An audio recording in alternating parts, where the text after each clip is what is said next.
자, 우리 오후에 하나님의 말씀 보도록 하겠습니다. 오후에 하나님의 말씀은 창세기 27장입니다. 여러분들이 잘 아는 말씀인데 창세기 27장 26절부터 보겠습니다.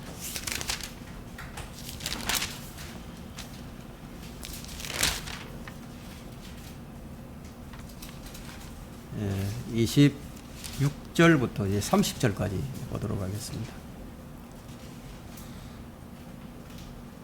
이것은 이제 야곱이 자기 아비 이삭으로부터 이제 축복을 받아내는 장면입니다.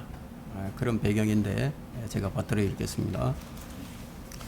야곱의 아비 이삭이 그에게 말하기를 내 아들아 이제 가까이 와서 내게 입 맞추라 하니 그가 가까이 와서 그에게 입 맞추니 이삭이 그의 옷 냄새를 맡고 그에게 축복하며 말하기를 보라 내 아들의 냄새는 주께서 복 주셨던 들의 냄새와 같도다. 이 에스의 냄새를 맡은 거죠. 야곱에게서. 그러므로 하나님께서는 하늘의 이슬과 땅의 기름짐과 풍성한 곡식과 포도주를 내게 주시며 백성이 너를 섬기고 민족들이 내게 절하며 네 형제들 위에 주가 되고 네 어미의 아들들이 네게 절하며 너를 저주하는 모든 자는 저주를 받고 너를 축복하는 모든 자는 복을 받을지어다 하더라. 이것은 지금도 유효한 거예요. 지금도 유효합니다. 자, 오늘 이 설교 제목은 취소할 수 없는 약속. 취소할 수 없는 약속. 이런 제목으로 이제 말씀을 전하도록 하겠습니다. 이 약속이라는 것. 우리가 많은 약속들을 하면서 이 세상을 살아갑니다. 그런데 어떤 약속은 파기되는 약속도 있고 또 지켜지는 약속도 있습니다. 고의로 약속을 파기하는 경우도 있고요. 또 어쩔 수 없이 피치 못해서 또 약속을 파기하는 그런 경우도 허다하게 일어납니다. 또 각 나라와 각 나라들 또 민족들 국가들 간에도 이 약속들을 하죠. 이 조약을 맺고 협약을 체결을 합니다. 그러나 이 인간이 맺는 이 약속들은 거의 대부분이 다 변경될 수도 있고 취소될 수도 있습니다. 미국의 중재로 인해서 이 아라파트, 이 팔레스타인의 이제 아라파트와 또 이스라엘이 이제 이 조약을 맺습니다. 평화 조약을 맺죠. 그래서 미국에서 모여서 함께 이 조약을 체결을 했는데 이 아라파트라는 사람은 이제 비행기를 타고 공항에 내리면서 이 평화 조약을 갖다 종이를 다 찢어버립니다. 필요 없다는 거죠. 그리고 인간의 이 약속은 이런 식으로 다 파기가 됩니다. 영원한 것이 없어요. 여러분, 이 성경은 무엇입니까? 성경은 하나님의 말씀인데, 이 하나님의 말씀은 무엇으로 만들어졌느냐? 하나님의 약속으로 이루어져 있습니다. 그것도 변경할 수가 없는 약속들입니다. 히브리서 10장 23절에 이 약속하신 분이 신실하다고 말씀하고 있어요. 약속하신 분이 신실하다. 신실하다는 것은 반드시 지킨다는 얘기죠. 우리 성경을 갖다가 뭐라고 얘기를 하죠? 그 테스터먼트라고 얘기를 하죠. 올드 테스터먼트와 뉴 테스터먼트, 이제 구약과 신약으로 나눠지는데요. 이 테스터먼트라는 것은 어떤 유언과도 같아요. 유언. 그러니까 유언은 효력이 있는데 언제 효력이 있느냐면 유언한 자가 죽어야만이 효력이 있죠. 근데 유언한 사람이 살아있는 동안에는 이 효력이 없어요. 그래서 성경은 뭐로 서명된 책인가 하면은 피로 서명된 책입니다. 피로 써진 거예요. 이 피로 써졌다는 것은 죽음으로 이루어졌다는 것이죠. 그분의 죽음으로 주어졌다는 겁니다. 절대로 취소될 수 없다는 것을 전제로 하고 있습니다. 그리스도의 피로 서명된 그 책을 지금 우리가 보고 있는 거예요. 이 책은 이제 어떤 대상을 두고 하신 약속인데, 구약과 신약으로 나누어져 있는데, 이제 구약의 약속들은 대부분 이래요. 이렇게 하라. 또 저렇게 하라. 이렇게 하면 복을 주고, 또 이렇게 하지 않으면 복을 주지 않겠다. 이 조건적이에요. 근데 이 신약의 약속들은 조건적이지 않아요.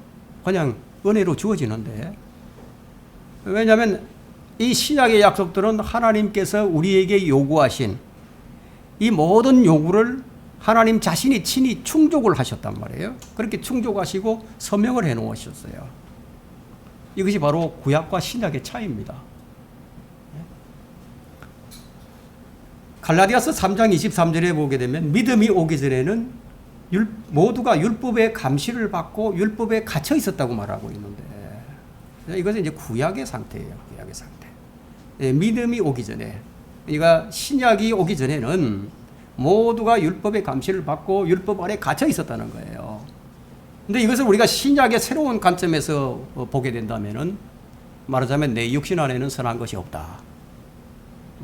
내 육신 안에는 선한 것이 없다 이거예요. 내 안에 곧 내 육신 안에는 선한 것이 거하지 않는 줄을 내가 아노니 원함은 내게 있으나 선한 것을 어떻게 행하는 것인지 알지 못하노라. 하나님의 계시를 받았던 사도 바울의 고백이에요. 이게 로마서 7장 18절에서 이런 고백을 했죠. 이 구절의 의미가 뭐냐면 하나님 한 분 외에는 선한 이가 없다. 그런 의미에서 지금 선을 얘기하고 있습니다. 왜냐하면 악인의 쟁기질은 모두가 악할 뿐이거든요. 악인에게서 나오는 것은 모두가 다 악한 거예요. 그럼 이런 의미에서 인간은 선을 행할 수 있는 존재가 못 된다. 이것은 지금 하나님의 관점에서 본 것입니다. 그러면 근본적으로 이 악한 인간에게 무엇이 나오겠는가? 예? 무엇이 나오겠는가? 그렇다고 해서 선을 행하지 말라는 그런 말이 아닙니다. 여기서 지금 무엇을 말하고자 하느냐면은 믿음으로 하지 아니한 모든 것은 죄다 이거예요. 그러니까 믿음이 오기 전과 믿음이 온 이유는 달라졌다는 겁니다. 그러면 무엇을 하든지 믿음으로 하라는 거예요. 이것은 그러면 어떤 의미가 있는 것인가 하면요. 그 옛사람으로 살지 말고 제발 좀 옛사람으로 살지 말고 좀 새사람으로 살아라. 나는 죽고 그리스도께서 내 안에 사신다. 자, 이 갈라디아서 2장 20절의 말씀인데 이 말씀에 이 머리로 지적인 동의만 하지 말고 이게 마음으로 깊이 좀 느끼자는 거예요. 내가 그리스도와 함께 살아있는데 그럼에도 나는 살아있다 이거예요. 그런데 내가 사는 것이 아니라는 겁니다. 내 안에 그리스도께서 사신다 이거예요. 자, 이것이 어떻게 우리가 이해가 되죠? 이것이 이해가 된다는 거예요. 이것이 깨달아진다는 겁니다. 자, 이 말씀이 내 안에 깊이 깨달았게 되면은 그 다음에 그 삶이 달라져 버립니다. 성화가 비로소 시작이 되는 거예요. 내가 비록 육신 안에서 살지만 나를 사랑하사 나를 위해 자신을 주신 하나님의 아들을 믿는 믿음으로 사는 그 변화가 비로소 일어나게 된다는 거예요. 그럼 제가 왜 이런 설교를 자주 하시는지 아십니까? 여러분들이 이게 잘 되면은요, 제가 이런 설교를 안 하죠. 이런 삶이 쉽지 않기 때문이에요. 그리스도인이 선을 위해서 창조가 되었지만 이게 쉽지 않다는 거예요. 이 삶을 위해서 성령님께서 내 안에 내주하고 계시지만 그래도 쉽지 않다는 거예요. 말씀에 깊은 깨달음이 없이는 이거 어렵다는 거예요. 옛사람이 아닌 이 새 사람으로 살게 되면은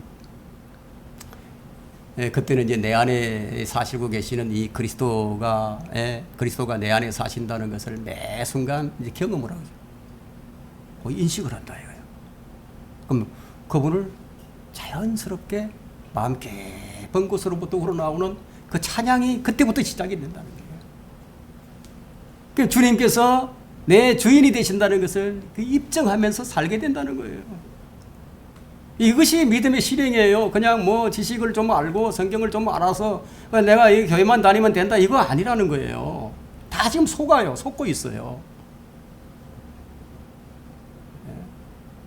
그 믿음이라는 것은 내가 할 수 있는 것이 아무것도 없다는 것을 발견을 하고 주님께서 모든 것이 되심을 믿는 것이에요.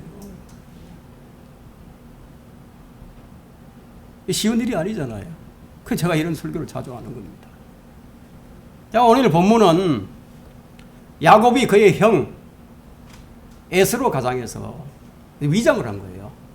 그의 아비 이삭으로부터 축복을 받아내는 장면인데, 이 야곱은 분명히 그의 아비를 속여서 축복을 받아냈어요. 그런데 그 속에서 받아낸 그 축복이 취소되거나 변경이 될 수 없다는 것이에요. 다시 물릴 수 없다 이거예요. 한 번 쏟아낸 말은 다시 되짚을 수 없다는 얘기죠. 그 성경은 약속의 책입니다. 그래서 한 번 주어진 약속은 결코 취소될 수 없다는 것을 우리에게 보여줍니다. 그러면 지금 우리가 여기서 확인해 봐야 될 것이 무엇이냐면 어떤 자들이 약속을 받는지 우리가 이것을 좀 확인을 해 봐야 됩니다. 그럼 어떤 자들이 약속을 받아내느냐? 변경할 수 없는 약속에는 첫 번째 나의 저주를 대신 받을 자가 반드시 있어야 된다. 나의 저주를 대신 받을 자가 반드시 있어야 된다. 이 본문 12절 한번 보세요. 27장 12절에요. 내 아버지께서 혹시 나를 만져보시면 내가 그에게 속이는 자로 보일지니 그러면 나는 축복은커녕 저주를 받을 것이니이다. 야곱이 지금 엄청 두렵습니다. 이 사건의 배경은 지금 야곱이 자기 아비의 축복을 받아내기 위해서 그의 어머니 리브카와 지금 얘기를 하고 나누고 있는 그런 장면인데 야곱이 지금 두려운 거예요. 자기 속이는 자로 나가야 되니까. 야곱이 아닌 에스로 지금 나가야 하기 때문에 이 야곱이 에스로 나간다는 것은요 쉬운 일이 아니잖아요. 자기 이름으로 나갔다가는 뭐 축복은 고사하고 그냥 저주를 받을 수 있기 때문에 이것을 알고 있는 이 야곱이 두려워서 이런 얘기를 합니다. 좀 다른 관점에서 보자면은 자, 근데 하나님께서 왜 야곱을 사랑하셨을까요? 갈라디아서에 보면은 야곱을 사랑하고 에서는 미워하였다고 그렇게 기록을 하고 있는데, 그러면 어떤 사람이 하나님의 사랑을 받는 사람인가? 어떤 사람이냐는 거예요. 자, 우리가 하나님의 사랑을 받아야 되는데, 그럼 어떤 사람이 하나님의 사랑을 받을 수 있는 자인가? 자신을 아는 자입니다. 자신을 아는 자. 야곱의 자격으로는 안 돼. 그게 내 자격으로는 안 된다. 그 내 행위로는 결코 하나님께 복을 받을 수 있는 존재가 못 된다는 겁니다. 이걸 아는 사람이에요. 에서는 어떻죠? 에서는 자기가 당연히 복을 받을 줄로 알았죠. 당연히 복을 받을 줄 알았는데 결국 못 받게 됩니다. 야곱은 태어나면서부터 아버지의 축복과는 무관한 존재로 태어났습니다. 아예 축복받을 수 있는 자격이 없어요. 아니, 출발부터가 아예 안 된다는 거예요. 이스라엘의 관습에는 이 유업은 장자에게 주어집니다. 상속이 장자권이라는 게 있어가지고 야곱이 장자가 아니니까 이걸 알았죠. 그래서 형으로부터 이 장자권도 팥죽 한 그릇에 샀어요. 야곱은 자기 자신을 알기 때문에 근데 포기한 것이 아닙니다. 어떻게 하면 상속받을 수 있는가를 알죠. 자기 이름으로 나갈 수가 없어요. 형의 이름으로 나가야 됩니다. 그렇지 않고서는 결코 축복을 받아낼 수가 없습니다. 그러면 이것을 아는 야곱이 지금 어떻게 해야 되겠습니까? 에서가 되지 않고서는 이 축복을 받을 수가 없는데. 그래서 이 배경이 지금 창세기 27장에서 제시가 되는 이유입니다. 이걸 보고 우리에게 교훈을 삼아라. 그래서 이 내용이 기록이 되었습니다. 그 야곱이 이렇게 두려워하니까 그 27장 13절에 보세요. 그의 모친이 그에게 말하기를 네 저주는 내가 받으리니. 대신 저주를 받을 사람이 생겼어. 내 아들아, 내 음성에만 순종하고 가서 그것들을 내게 잡아와라. 걱정하지 말라는 거죠. 야곱이 걱정을 하니까. 네가 만일 속이는 자로 발견되면은 내가 대신 받는다. 근데 너는 내 음성에만 순종하라. 여러분, 사람들이 하나님 앞에 담대히 나서지 못하는 이유가 뭔지 아세요?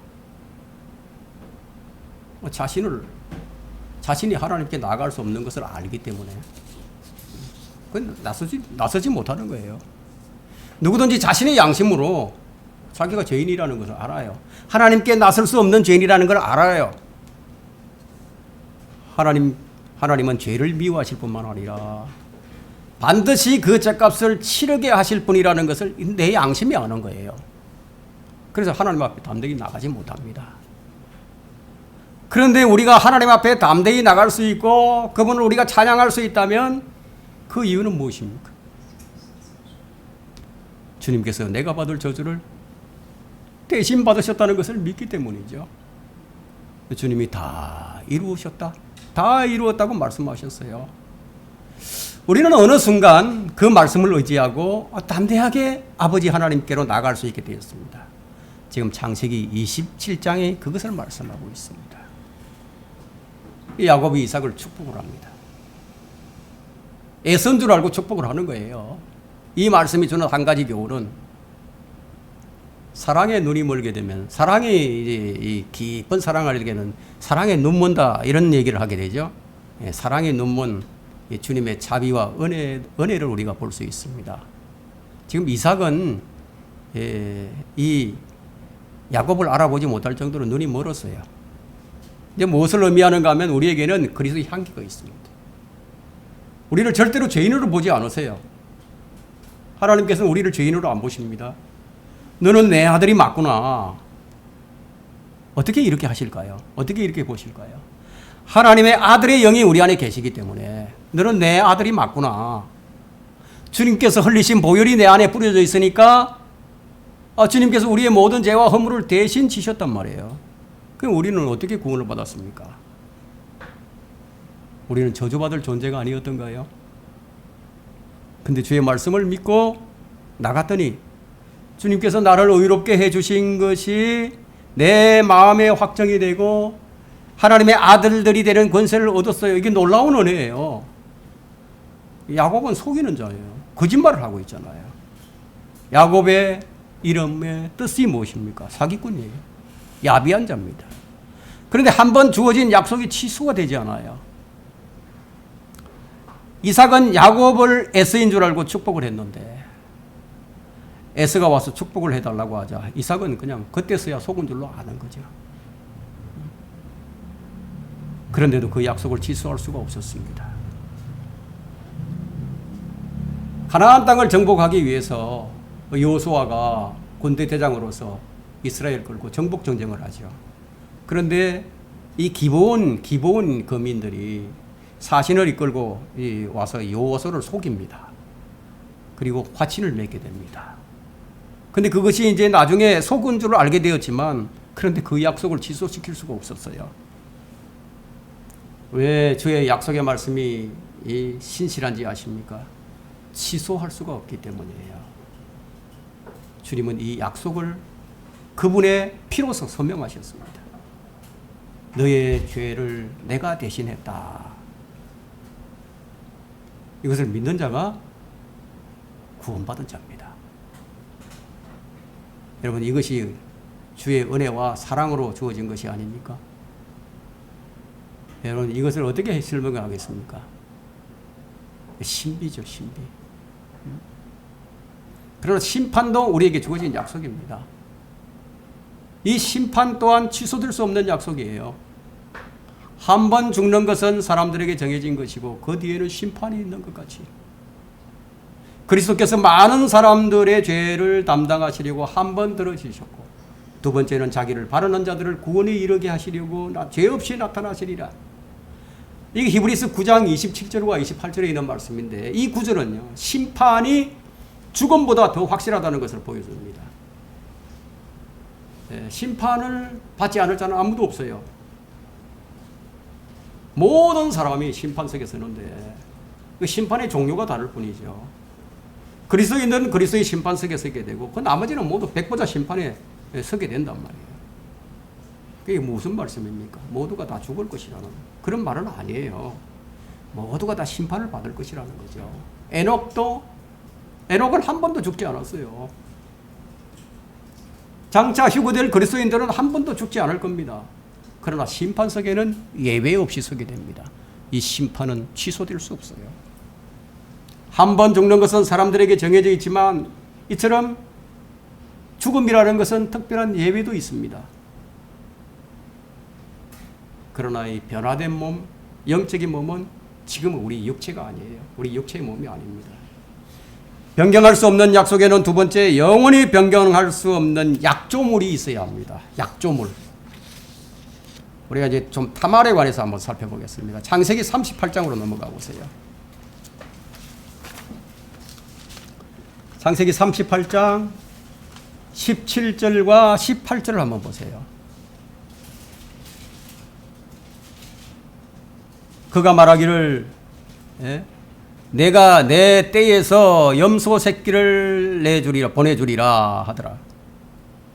그녀가 말하기를 당신이 그것을 보낼 때까지 약조물을 주겠느뇨 하니 그가 말하기를 내가 무슨 약조물을 네게 주랴 하더라. 그녀가 말하기를 당신의 인장과 팔찌와 당신 손에 든 지팡이로 하라 하니 그가 그것들을 주고 그녀에게로 들어갔더니 그녀가 유다로 인하여 임신하였더라. 이 타말이라는 여인은 불로 태워 죽여야 할 여인인데 근데 그에게는 약조물이 있었어요. 시아버지가 준 약조물이 있어요. 주님께서 우리에게 주신 약조물은 이와 같습니다. 취소될 수 없는 약조물.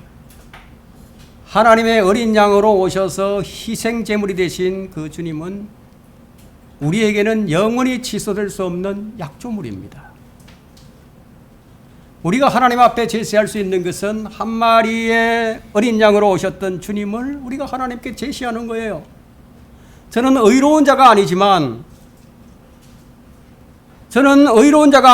나의 죄와 저주를 대신해 주신 주 예수 그리스도가 나의 영원한 약조물입니다 하고 제시한다는 거예요. 우리의 담대함의 근거가 무엇인지 여기서 밝혀지는 거예요. 주님께서 나를 대신하신 그 의로움이에요. 그분 주님 한 분만이 바르게 행하신 분이에요. 그 외에는 한 사람도 없어요. 우리가 감사하고 찬송하고 은혜에 젖어서 살 수밖에 없는 이유가 무엇이냐? 주님께서 나의 저주와 죄를 대신해서 피를 흘리신 거예요. 그 어떤 사람은 이 말씀을 그냥 설교로만 듣고 흘러버리지만, 설교로 듣고 끝나버리지만, 어떤 사람은 이 말씀을 하나님의 말씀으로 사실 그대로 받아서 능력으로 삼아요. 주님께서 주신 이 약속을 믿고 그 약속을 여러분의 능력으로 삼는다면 여러분은 하나님 앞에서 담대할 수 있다는 거예요. 그러나 우리가 구원에 대해서 착각하지 말아야 할 것이 있습니다. 오늘 수많은 사람들이 구원에 대해서 착각을 하고 있는데 이 구원이라는 것은 그냥 구렁이 담 넘어가는 식으로 그냥 슥 넘어가는 것이 아닙니다. 자신의 죄인됨을 절감하지 못하게 된다면요, 자신의 구원을 다시 한번 점검해 보는 것이 좋습니다. 구원에는 반드시 어떤 전환점이 있어요. 정확한 기점이 있습니다. 그 전환점이 뭐냐? 죽을 수밖에 없었던 것에서 다시 사는 기점이 있단 말이에요. 출발이 영원히 죽을 수밖에 없는 것에서 시작이 됐습니다. 우리는 그렇게 태어났어요. 여러분 이 점을 모르면요, 사람이 교만해집니다. 그래서 내 자신을 알게 되면 나는 깜깜한 어둠이구나. 나는 저주받을 마땅한 존재구나. 자, 이런 사람이 참 생명이신 주님을 발견하게 됩니다. 예. 위급한 사람, 다급한 사람이 손을 내밀잖아요. 그죠? 다급한 사람이 손을 내미는 거예요. 말씀에 눈을 뜨게 되면 세상이 어떻게 보이는지 아십니까? 말씀에 눈을 뜨게 되면 이 세상이 어떻게 보일까요? 세상이 불탈 것으로 보입니다. 우리는 이 멸망할 세상에서 건져내볼 받은 성도들입니다. 말씀의 빛이 내 마음의 빛이어서 눈을 뜬 자들은 소망을 하늘에 둡니다. 여기엔 새로운 조명이 필요합니다. 여러분 창세기 38장 24절부터 25절을 봅니다. 약 3개월이 지나서 누군가가 유다에게 말하기를 당신의 며느리 타말이 창녀짓을 하였도다. 보라 그녀가 음행함으로 임신하였다 하니 유다가 말하기를 그녀를 끌어내어 불사르라 하더라. 그녀가 끌려나갈 때 그녀의 시아버지에게 보내어 말하기를 이 물건의 임자로 인하여 내가 임신하였나이다 하며 그녀가 말하기를 내가 당신께 청하오니 이 인장과 팔찌와 지팡이가 누구의 것인지 분별하소서 하더라. 이 약조물 앞에서는요, 유다가 할 말이 없었어요. 자, 우리가 이 약조물을 하나님께 내밀면요, 하나님께서 할 말이 없으십니다. 자, 이 약종을 하나면 족한 거예요. 우리는 예수 그리스도 이 약종을 하나로 하나님의 아들들이 되는 권세를 받게 되었어요. 그렇다면 우리가 삶을 어떻게 살아야 할까요? 우리의 삶은 이 말씀의 능력이 우리를 살게 하신다는 거예요. 말씀의 능력이. 여러분, 의인은 믿음으로 말미암아 살리라고 했죠. 그런데 이건 한 번으로 끝나는 것이 아니에요. 계속해서 지속적으로 믿음으로 사는 거예요. 한번 시험을 해보세요. 정말 주님을 믿는 것으로만 살 수가 있는가? 여러분 자신을 한번 시험해 보라는 거예요. 나는 하나님을 믿는 믿음, 예수 그리스도를 믿는 믿음으로만 살 수 있는 것인가? 한번 생각해 보라는 거예요. 모든 공급의 원천이 정말 하나님인지 생각을 해보라는 거예요. 그것이 건강이든지 물질이든지 명예든 모든 것이 다 주님께로 온다는 겁니다. 사실 그래요. 사실 이 세상에서 이 어떤 것도 하나님께서 제한하시거나 또 주시지 않으면 받을 수가 없어요. 그건 믿는 사람이든 안 믿는 사람들은 똑같아요. 이것을 알고 사는 사람과 모르고 사는 사람의 차이만 있을 뿐입니다. 근데 하나님께서 주셨다는 것을 알고 지내는 사람이 어떻게 땅에다 소망을 두고 살 수 있겠어요? 여러분 어떻게 자신을 높일 수가 있겠어요? 자신을 속이지 않으면 불가능하죠. 어떻게 생색을 낼 수가 있겠습니까? 모든 시작에서부터 마침까지가 주님이신 것을 믿는 사람이 진짜 믿는 사람이에요. 우리가 이렇게 되자는 겁니다. 우리가 설교를 하면은 이런 설교를 통해서 나는 이런 사람이 돼야 되겠구나. 내가 지금까지 이렇게 살지 못했는데 내가 앞으로 이렇게 살아야 되겠구나 하고 도전도 받고 결심을 하자는 겁니다. 그러면 이제 룻기로 넘어가서요. 룻기 3장 3절을 한번 보십시오.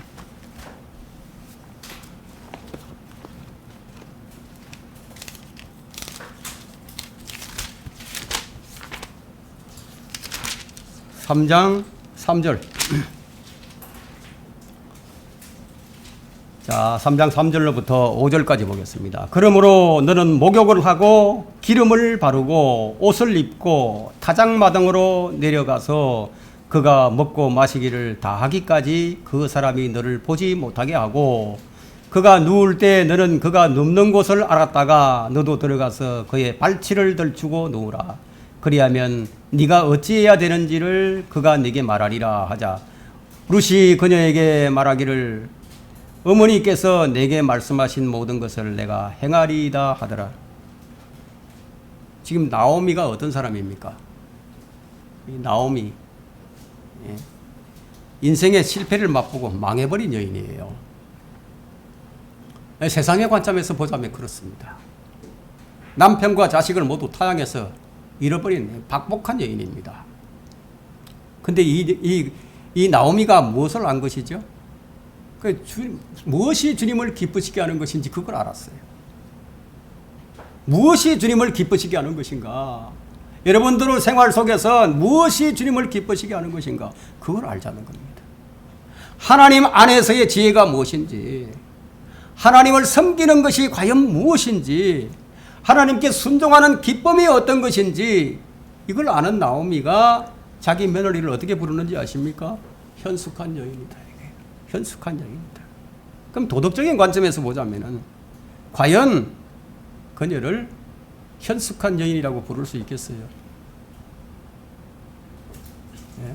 도덕적인 관점에서 본다면 그는 현숙한 여인이 아니라 엄탕한 여인이죠. 그런데 그가 왜 현숙한 여인인가? 자, 이런 도덕적인 관점에서 보자면 엄탕한 여인인데 그녀가 지금 주님의 족보에 그 이름이 올라가 있습니다. 자, 이 말씀을 통해서 우리가 한 가지 반드시 알아야 할 것은 하나님의 생명의 책에 우리 이름이 어떻게 기록되었는지 그분의 은혜를 알자는 거예요. 은혜를 모르는 사람들은 짐승 같은 사람이에요.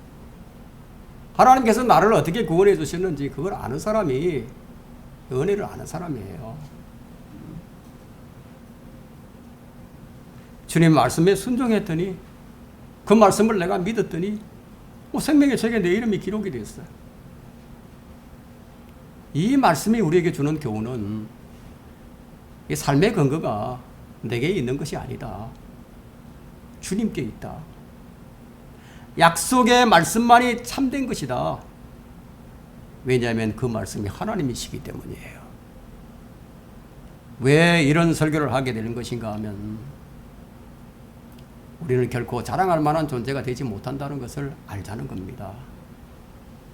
말하자면 좀 이런 것입니다.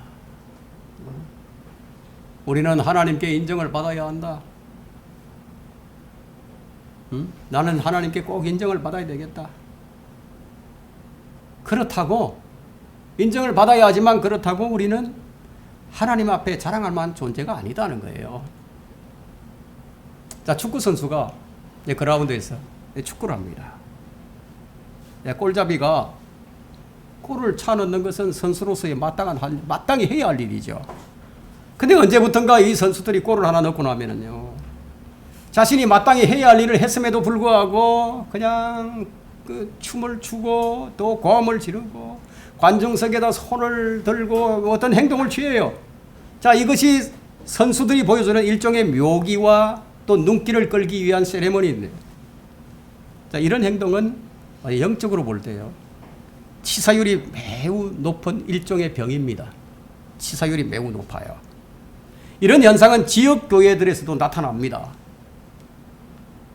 이 사람들로부터 칭찬과 인정을 받지 않으면 하나님께서 시키신 일을 잘 하지 않으려고 한다.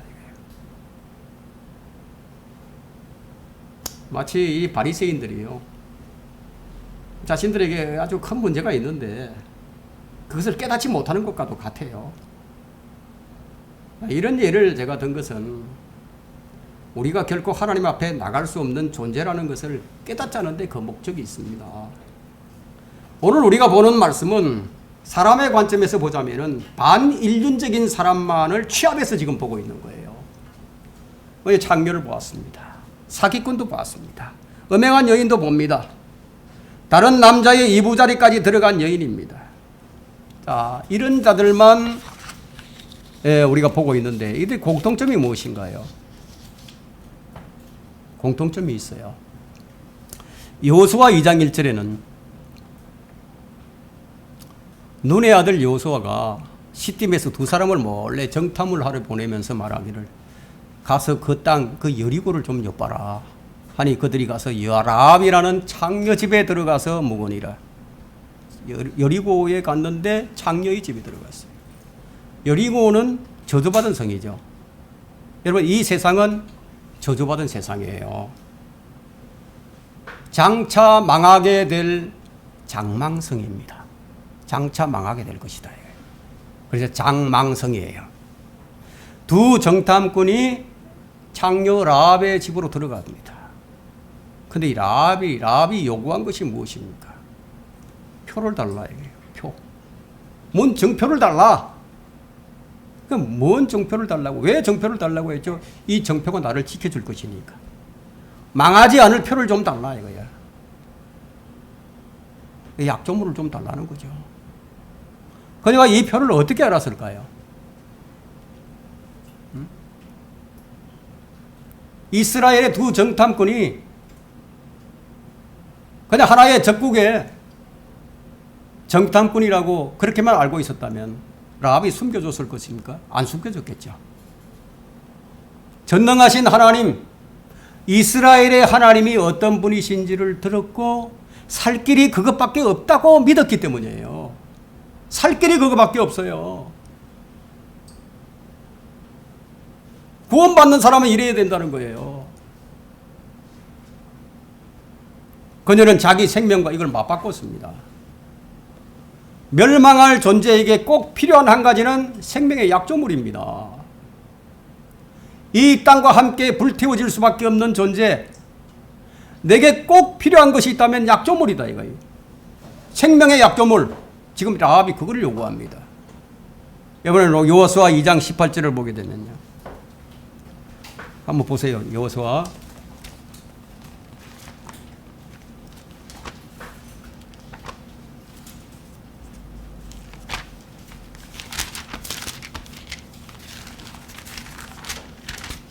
2장 18절에 보라 우리가 이 땅으로 들어올 때 네가 우리를 내려가게 한 창문에 이 주홍색 실을 메어두고 네 아버지와 어머니와 형제들과 네 아비의 가족들을 네 집으로 모을지니라. 21절 한번 보세요. 21절에 그녀가 말하기를 너희의 말대로 할 것이라 하고 그들을 보내니 그들이 떠나더라.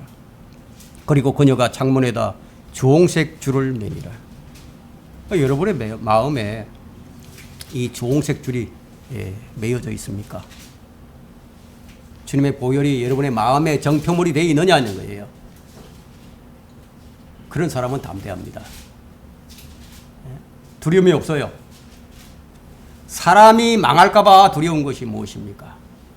가정이 어떻게 될까 봐 두렵죠. 건강을 잃을까 봐 두렵고. 여러분 이 공통적인 것이 무엇인지 아십니까? 여기에 죄예요. 죄 때문입니다. 죄 때문에 두려워요. 그래서 죄 때문에 자녀들이 어떻게 될까 두렵고 모든 두려움은 죄예요. 죄. 그런데 사랑은 두려움을 쫓아낸다고 했습니다. 그 사랑이 어떤 사랑입니까? 하나님의 사랑이 내 마음에 확정되었다면 그 순간 두려움이 사라져버린다. 하나님의 사랑은 두려움을 쫓아내느니라. 그러면 내가 지금 두려워하고 있다면 그것은 내 자신이 지금 죄 아래에 있다는 증거예요.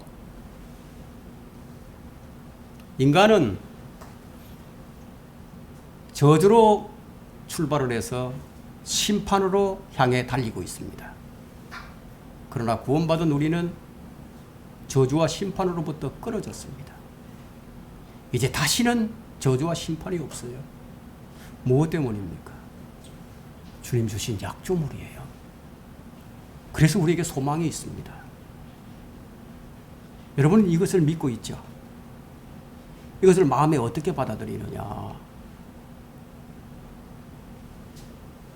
여러분 마음에 주홍색 실을 내려놓으라는 거예요. 주님께서 이미 우리를 위해서 희생이 되셨습니다. 그 희생된 그 줄을 내려놓으라. 주홍색 실. 창녀 라합은 지금 줄을 내립니다. 타말과 룻 그리고 라합 이들이 우리에게 어떤 위로를 줄까요? 이들은 모두가 저주받아 마땅한 자들입니다. 이들이 주의 생명의 말씀인 성경에 그것도 주의 계보의 이름이 다 올라가 있어요. 주님의 족보에 올라가 있다 이거예요. 무엇 때문이죠? 공통적인 것은 주의 약속의 말씀을 믿은 거예요. 여러분 기독교는 종교가 아닙니다. 교회는 하나님께서 시작하실 거예요. 하나님은 시작과 마침이 되실 뿐만 아니라 영원히 존재하신다는 것을 믿어야 합니다. 이것이 그리스도인이에요. 우리가 이해할 수 없는 하나님의 사랑을 우리 마음에 입증하게 되면은 확정하게 되면은 그때 사랑에 눈이 멀게 됩니다. 무엇으로 이렇게 합니까? 변함없는 하나님의 말씀으로 이렇게 한다는 거예요. 이스라엘의 이 요단강은 이 수확기가 되면은 강물이 넘쳐 흐릅니다. 그래서 사람들이 들어가면은 센 물살에 떠내려가는 것이 이치죠. 근데 이제 언약궤를 맨 이 제사장들이요.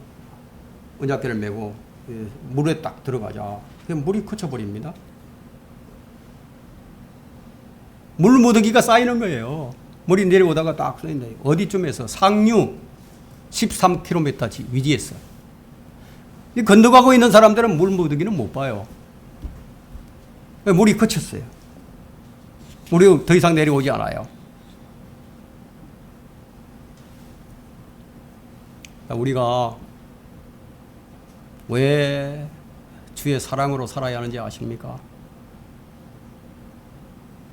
그리스도인들이 힘이 들 때 힘들어하고 미워할 때 미워한다면은 그것은 믿음의 증거가 아닙니다. 주를 믿는다는 것은 어려울 때도 찬송할 수 있고요. 고통 중에서도 기뻐할 수 있고요. 원수를 사랑할 수 있다면요. 이것이 그리스도인의 증거입니다. 우리에게 그런 능력이 있는 것이 아니라 우리 안에 계신 그리스도께서 그런 능력을 우리에게 주시는 거예요.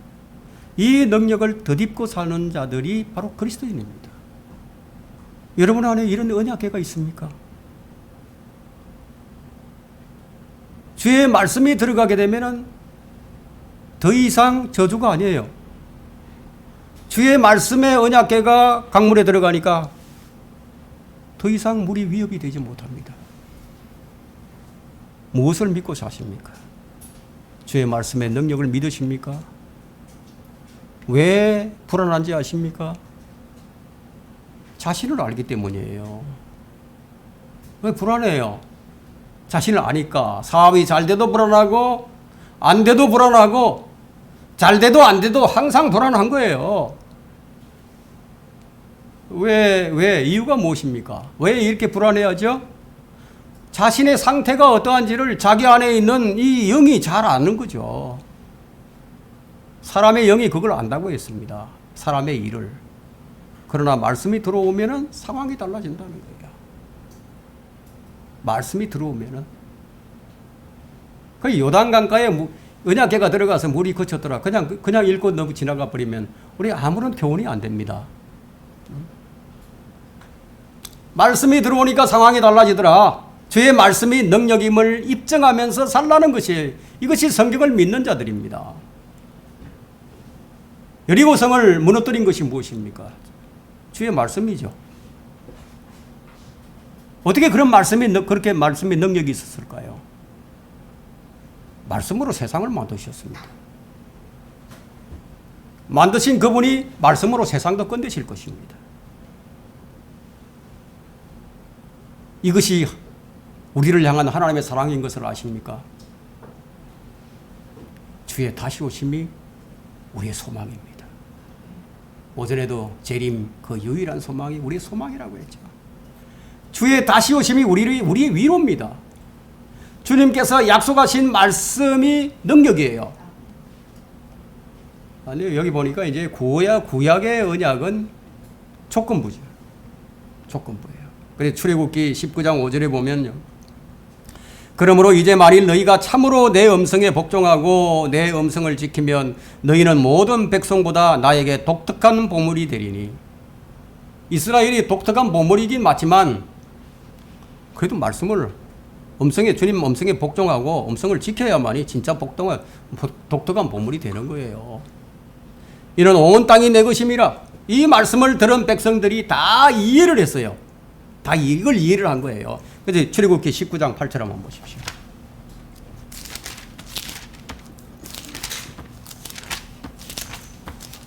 자, 19장 8절. 19장 8절에서 이 백성들이 그걸 이해를 하고 화답을 합니다. 모든 백성이 다 같이 대답하여 말하기를. 한 목소리로 대답하는 거죠.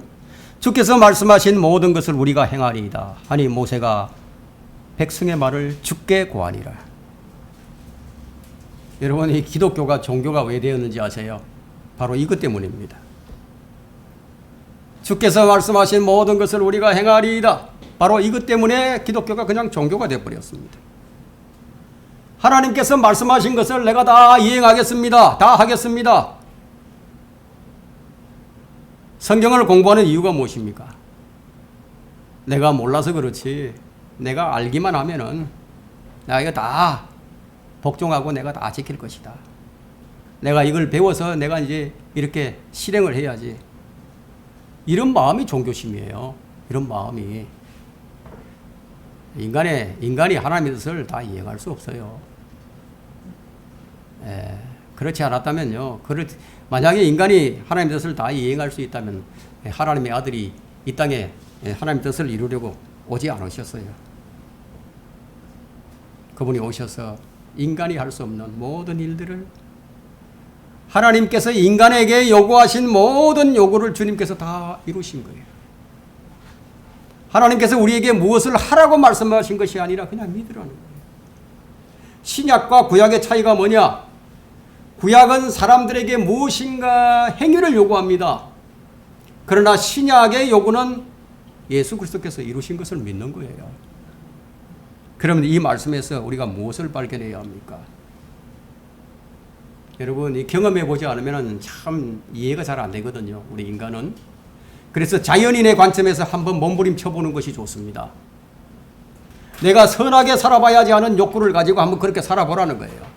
내가 죄를 짓지 말고 살아야지 하는 그런 욕구를 가지고 한번 살아보라는 거예요. 하나님의 뜻을 내가 꼭 이루어야지 하는 그런 욕구를 가지고 한번 살아보라는 거예요. 한 번쯤 몸부림치면서 노력해서 이게 안 되는구나 이걸 깨닫는 것은 그렇게 나쁘지 않습니다. 그러나 그 끝은 꼭 발견을 해야 됩니다. 나는 할 수 없는 자구나. 나는 하나님의 뜻대로 도저히 살 수 없는 자구나. 사람들은 기본적으로 양심대로 살려고 합니다. 하나님의 말씀을 다 지키면서 살려고 합니다. 최선을 다해서 살려고 합니다. 이것이 종교심이라는 거예요. 그런 사람에게 하나님의 능력이 왜 필요합니까? 자기가 하면 되지. 누가 현명한 자입니까? 자신의 모습을 빨리 발견하는 자가 현명한 사람이에요. 자신을 제대로 발견하게 되면 바로 하나님께 복종합니다. 굴복을 해버립니다. 우리는 우리 모든 영역이 있잖아요. 우리가 살아가는 모든 영역에서 하나님이 전부가 되게 됩니다. 이것을 위해서 우리가 말씀을 듣고 말씀을 공부하는 거예요. 신명기 28장 1절에는 복과 저주가 나옵니다. 네가 주 너의 하나님의 음성에 열심히 경청하고 내가 오늘 네게 명령하는 그분의 모든 계명을 지켜 행하면, 그 6절에 보면 신명기 28장 6절에 보면 네가 들어와도 복을 받고 네가 나가도 복을 받을 것이니라.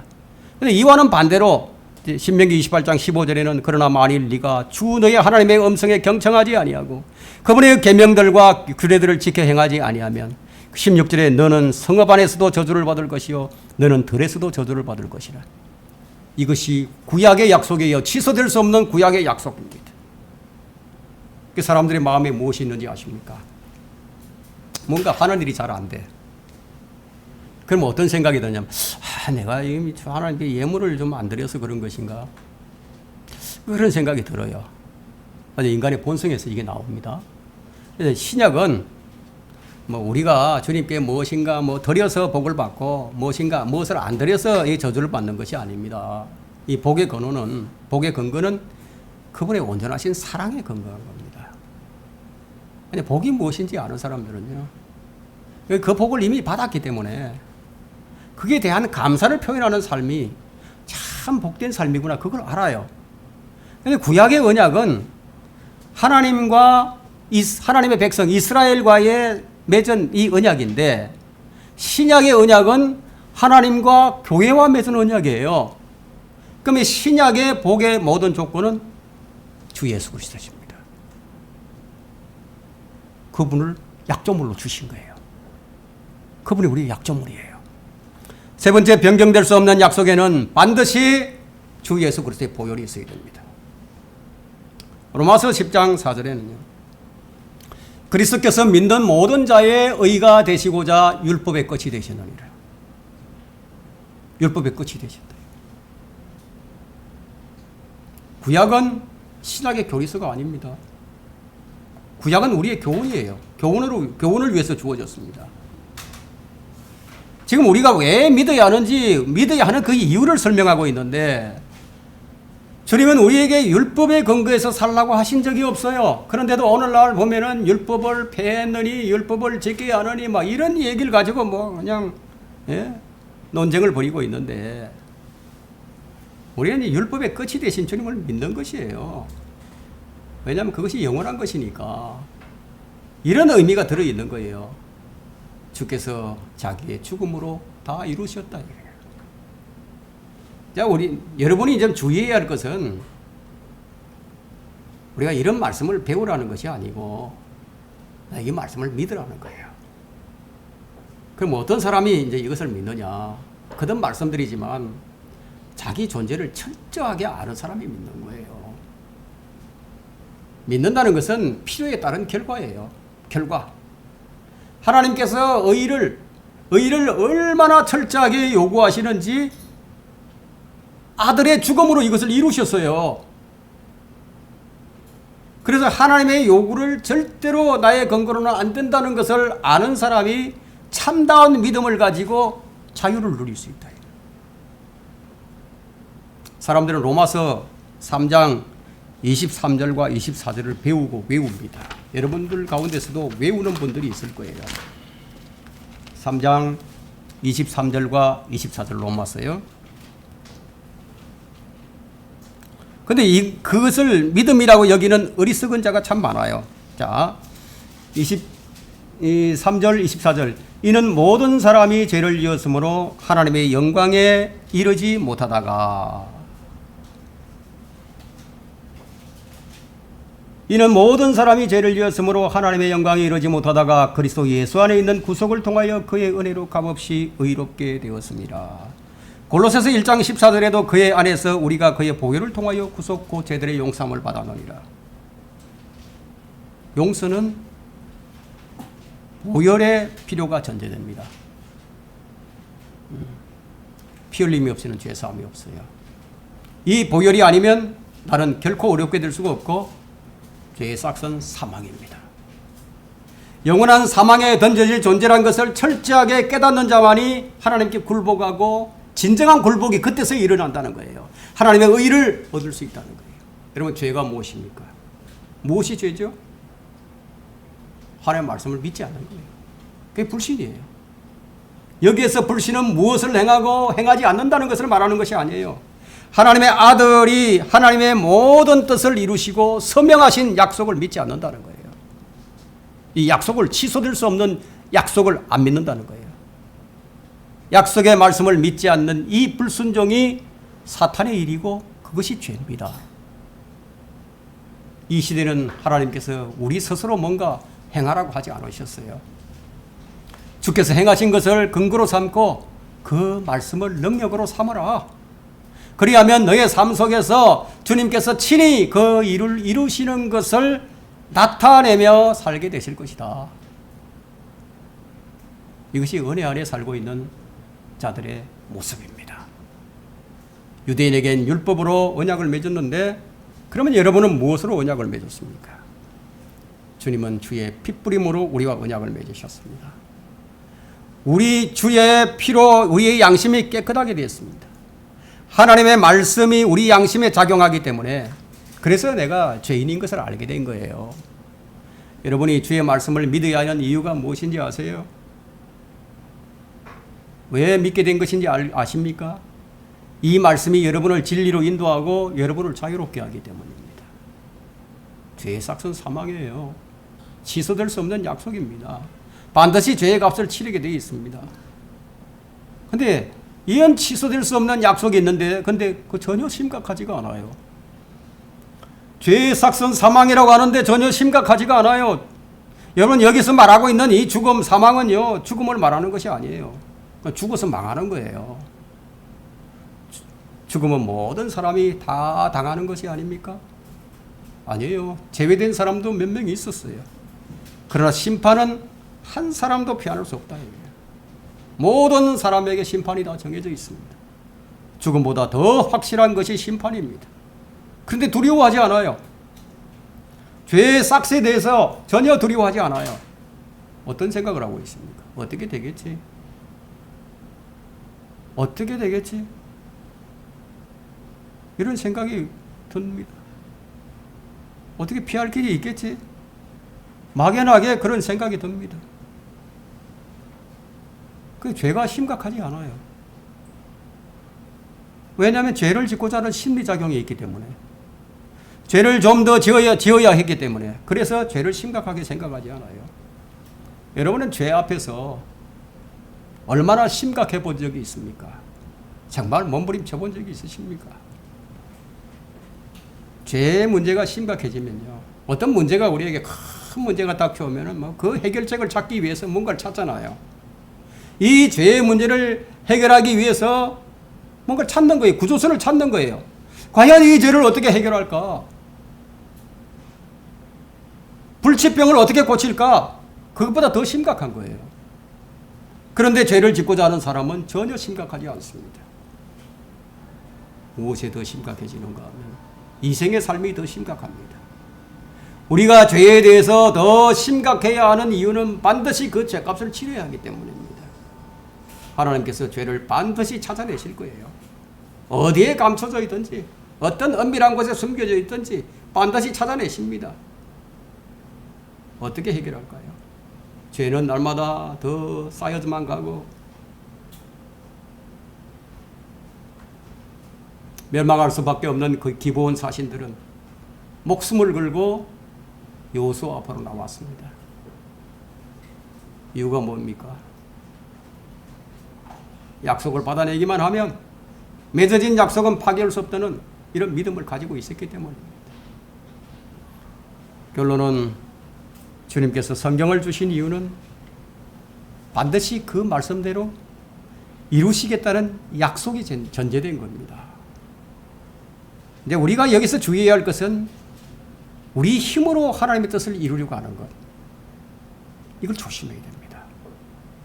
그 좀 유명한 음악인들이 있죠. 음악을 좋아하는 사람들은 자신이 이제 음악으로 최선을 다해서 주님을 찬양을 하려고 하고, 또 돈을 잘 버는 사람들은 돈을 많이 벌어서 주님께 헌신을 하려고 하고, 또 어떤 사람들은 그것도 저것도 아니니까 재능도 없고 그러니까 시간으로서 내가 시간을 내어서 그렇게 또 헌신하려고 하고, 또 어떤 사람들은 구제와 봉사로 하나님의 일을 대신하려고 하는 거예요. 그런 일들은 마땅히 해야 될 일이지만 그런 것으로 하나님의 말씀을 대신할 수 없어요. 카인도 그렇게 했습니다. 카인도 최선을 다 가지고 나왔어요. 근데 그것이 하나님의 약속에 근거하신 것이 아니었습니다. 우리가 주의해야 하는 것은요, 우리가 성경을 가지고 교회를 다니고 하나님을 섬기고 있다 할지라도요, 그것이 다른 예수일 수도 있습니다. 다른 예수일 수도 있다. 그것이 다른 영일 수도 있습니다. 그것이 다른 복음일 수도 있습니다. 우리의 모든 것은 반드시 하나님의 약속에 근거한 것이어야 한다. 성경에 근거한 것이어야 한다. 하나님의 일이 무엇인지 요한복음 6장 28절에서 주님께서 미리 알려주셨습니다. 하나님께서 보내신 일을 너희가 믿는 것이라. 주님께서 이루신 것을 우리가 믿는 거예요. 그런 요구였습니다.